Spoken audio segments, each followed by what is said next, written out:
Bonjour à toi, c'est Inès de la chaîne des Belles âmes. J'espère que tu vas bien. Je partage avec toi à travers ce podcast mes expériences, pensées et réflexions autour de la spiritualité et de la vie.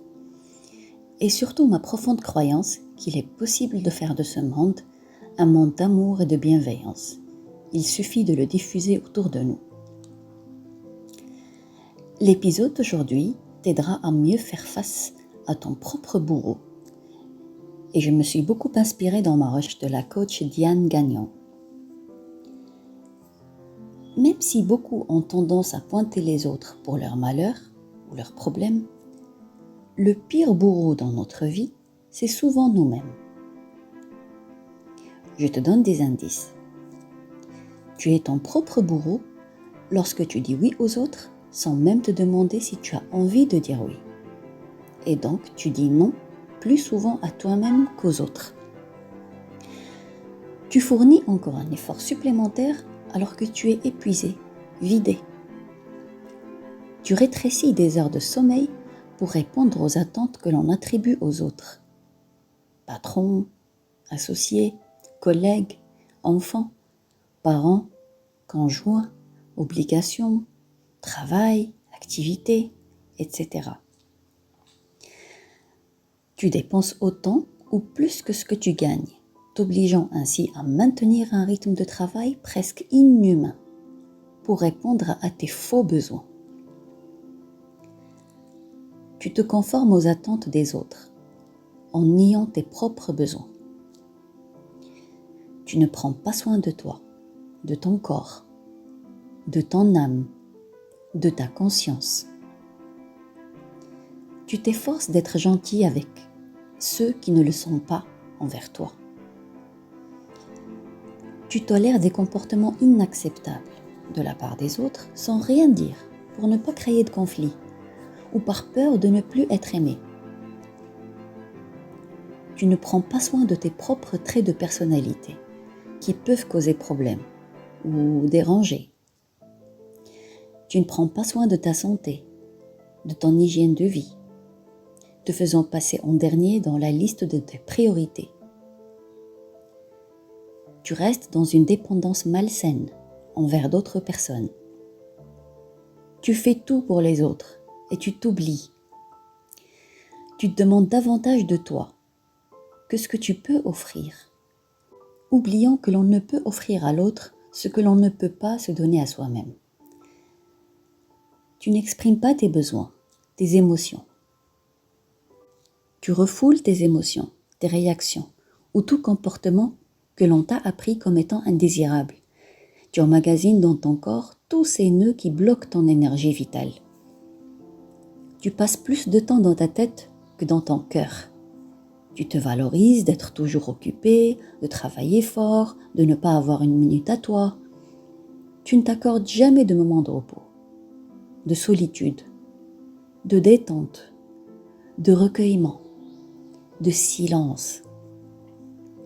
Tu ne sais pas mettre tes limites, t'affirmer, dire non, te faire respecter, et tu te soumets. Tu laisses les autres décider pour toi, te dicter quoi porter, qui voir, à quelle heure entrer, comment te comporter. Tu te soumets plutôt que de te tenir debout et tenir bon. Mais surtout, tu t'infliges une violence impardonnable en refusant d'assumer ta véritable nature. Tu n'assumes pas la toute-puissance de ce que tu es. Tu mets de côté ta créativité, tu n'écoutes pas ton intuition. Tu as oublié la connexion avec la vie. Tu ne fais pas silence pour prendre le temps d'écouter le chant de ton âme, pour découvrir la beauté de tes propres couleurs. Tu te maintiens ainsi en mode survie. Tu oublies que l'on se meurt lentement à force de survivre. Il est plus que temps que tu te débarrasses de ce bourreau que tu maintiens dans ta vie, souvent à ton propre insu. Si ta vie manque de douceur, c'est que ton bourreau est encore beaucoup trop actif. Mets-le au chômage, mets-le sous silencieux. Travaille sur ton énergie féminine, c'est la source de douceur et de créativité dans ta vie. Il est révolu le temps où ton orgueil prenait trop de place. Le moment est venu de faire toute la place à ton cœur, à l'amour, à la douceur. Ça suffit de te traiter comme si tu étais ton pire ennemi.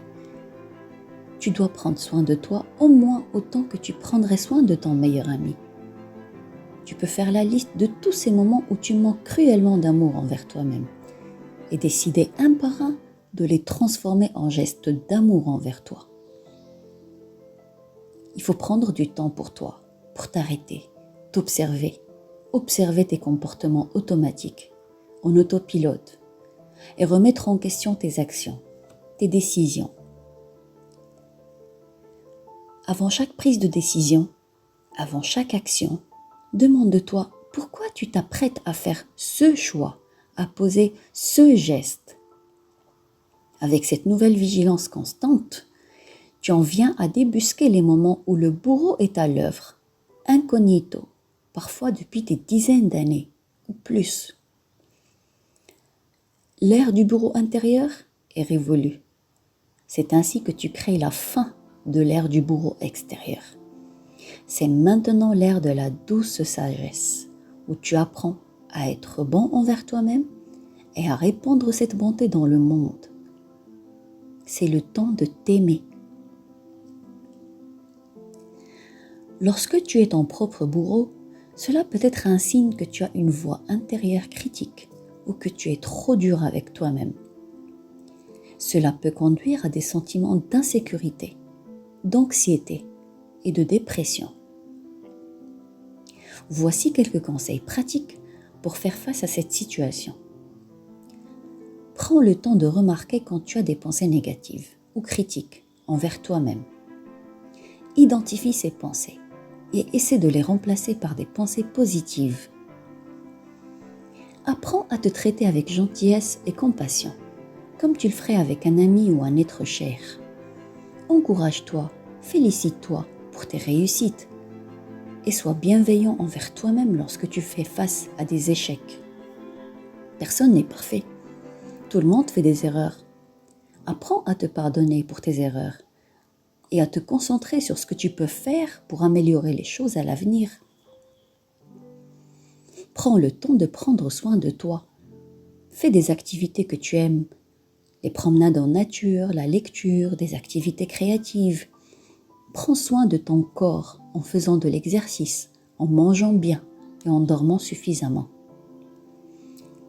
Si tu as du mal à changer tes pensées et tes comportements, ou si tu souffres de dépression, d'anxiété ou d'autres problèmes de santé mentale, il est important d'en parler à un professionnel de la santé pour obtenir de l'aide et du soutien.